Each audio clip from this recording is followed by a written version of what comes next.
सबसे पहले आधार BC खींचेंगे, इस पर चांदा रखकर 120 अंश का निशान लगाएंगे।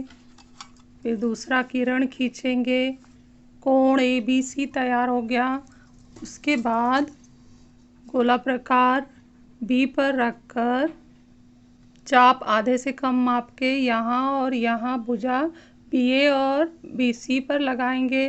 फिर गोलाप्रकार फैलाकर इन दोनों को नापकर एक चाप यहाँ और एक चाप यहाँ काटेंगे तो बीच वाली किरण बनेगी। बीच वाली किरण को BD नाम देंगे। इस तरह से कोण ABC का दो भाग हो गया, कोण ABD और कोण DBC। उसके बाद पुनः कोण DBC को विभाजित करना है तो आधे से कम दूरी लेकर एक चाप इधर और एक चाप ये दो भुजाओं पर लगाएंगे। इन दोनों को नापकर पुनः इसको एक काटेंगे, दूसरे पर रखकर दूसरा काटेंगे। फिर ये बिंदु और B बिंदु को मिलाते हुए किरण खींचेंगे, किरण BE आ गया। तो इस तरह से कोण DBC दो भागों में विभाजित हो गया। अब हमारा ये कोण 1 2 3 हो गया। अब वापस जाना है कोण ABD पर और उसको समद्विभाजित करना है तो गोलाप्रकार यहाँ रखना है और आधे से कम दूरी लेकर एक चाप इधर और एक चाप इधर लगाना है और दोनों को नाप कर यहाँ में लगाई। एक चाप यहाँ एक इधर लगाया, दोनों को नापकर पुनः इधर काटा और इसको मिला दिया, कोण किरण BF आ गया।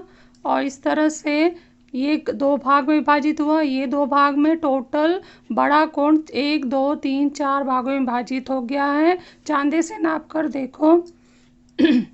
अब हम चांदा रखकर कोण EBC का नाप लेंगे तो यहाँ पर मैंने बीच में रख दिया तो ये कितना, इसका जो चांदे का मिड पॉइंट है B पर रखा और आधार BC पर रखा तो ये 30 अंश पर दिखा रहा है पहला कोण। तो हमने उठा के यहाँ 30 अंश लिख लिया।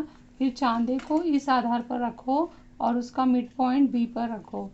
तो यहाँ पर ये रखते हुए इस तरह से एडजस्ट किया हमने चांदे को तो ये 10 20 30 पर ये दूसरा कोण दिखा रहा है।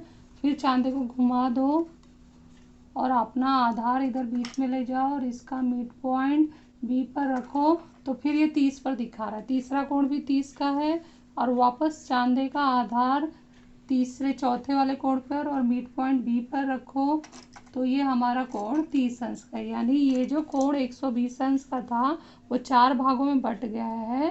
पहला x का मान 30 अंश, y का मान 30 अंश, z का मान 30 अंश, w का मान 30 अंश।